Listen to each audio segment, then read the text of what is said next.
அண்ணா திராவிட முன்னேற்ற கழகத்திற்கு வழங்கியுள்ள எனது அன்பார்ந்த தமிழக மக்களுக்கு முதலில் எனது நெஞ்சார்ந்த நன்றியினை தெரிவித்துக் கொள்கிறேன். தமிழக மக்கள் என் மீதும் நான் தலைமையேற்றிருக்கும் அனைத்து இந்திய அண்ணா திராவிட முன்னேற்ற கழகத்தின் மீதும் முழுமையான நம்பிக்கையை வைத்துள்ளார்கள் என்பதனை இந்த தேர்தல் முடிவுகள் உலகிற்கே எடுத்துக்காட்டியுள்ளன. வாக்களித்து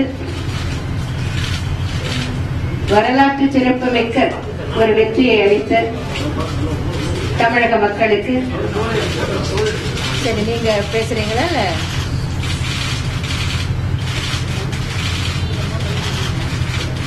வாக்களித்து இத்தகைய ஒரு மகத்தான வெற்றியை வழங்கிய தமிழக மக்களுக்கு, வாக்காளர் பெருமக்களுக்கு மீண்டும் ஒரு முறை எனது இதயம் கனிந்த நன்றியினை தெரிவித்துக் கொள்கிறேன். அனைத்து இந்திய அண்ணா திராவிட முன்னேற்ற கழகத்தின் தேர்தல் வெற்றிக்காக பாடுபட்ட அனைத்து இந்திய அண்ணா திராவிட முன்னேற்ற கழகத்தின் கழக கண்மணிகள்,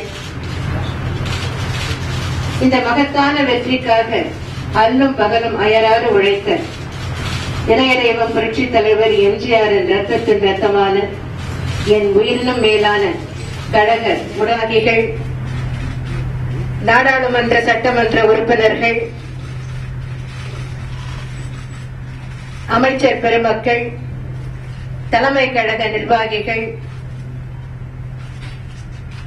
உள்ளிட்ட அனைவருக்கும், கழகத்தின் சார்பு அமைப்புகளில் பொறுப்புகள் வகிக்கும் நிர்வாகிகளுக்கும் உறுப்பினர்களுக்கும் எனது மனமார்ந்த நன்றியினை தெரிவித்துக் கொள்கிறேன். அனைத்து இந்திய அண்ணா திராவிட முன்னேற்ற கழகத்திற்காக பிரச்சாரத்தை மேற்கொண்டு கழகத்தின் வெற்றிக்காக பாடுபட்ட தோழமை கட்சிகளின் தலைவர்களுக்கும் தொண்டர்களுக்கும் எனது நன்றியினை தெரிவித்துக் கொள்ள விரும்புகிறேன். முழுமையான முடிவுகள் இன்னும் வெளியாகவில்லை. இருப்பினும் இந்த தேர்தல் முடிவுகள் எந்த திசையை நோக்கி செல்கின்றன என்பது அனைவருக்கும் தெளிவாகிவிட்டதால் இப்பொழுது உங்களை சந்தித்து இந்த கருத்துக்களை தெரிவித்துக் கொண்டிருக்கிறேன். First of all, I would like to thank my beloved people of Tamil Nadu for this massive victory which they have given to the All India Anna DMK. This is a historic, unparalleled, unprecedented victory.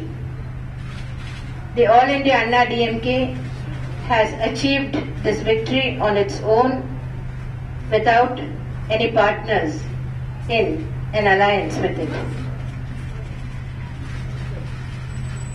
At this point of time, I would like to thank all those who have worked hard and sincerely for the victory of our party candidates.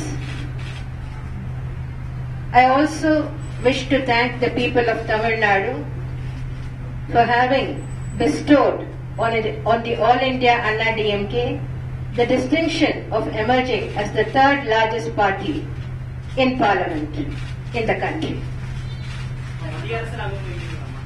என்ன அப்படி ஒரு சூழ்நிலை இப்ப இல்லையே. Congratulations. As you said, you're going to be the third largest party in the center. So what is going to be your concern, or what is going to be your demand in the center, in the parliament? What is going to be the role of AIADMK in the nation? We have already released our election manifesto. So we will endeavor to fulfill all the promises we have made to the people in our election manifesto. தமிழக மக்கள் என் மீதும் அனைத்து இந்திய அண்ணா திராவிட முன்னேற்ற கழகத்தின் மீதும் வைத்துள்ள நம்பிக்கைக்கு பாத்திரமாக நாங்கள் நடந்து கொள்வோம் என்பதை தெரிவித்து, நாடாளுமன்ற மக்களவை தேர்தலையொட்டி கழகத்தின் சார்பில் வெளியிடப்பட்ட தேர்தல் அறிக்கையில் என்னென்ன வாக்குறுதிகளை தமிழக மக்களுக்கு வழங்கியிருக்கிறோமோ அந்த வாக்குறுதிகளை நிறைவேற்ற நடவடிக்கை எடுப்பேன் என்பதையும் தெரிவித்துக் கொள்கிறேன். வலுவான எதிர்கட்சியை செயல்படுவீங்களா? மூன்றாவது பெரிய கட்சி அப்படின்ற முழுமையான முடிவுகள் இன்னும் வரவில்லை.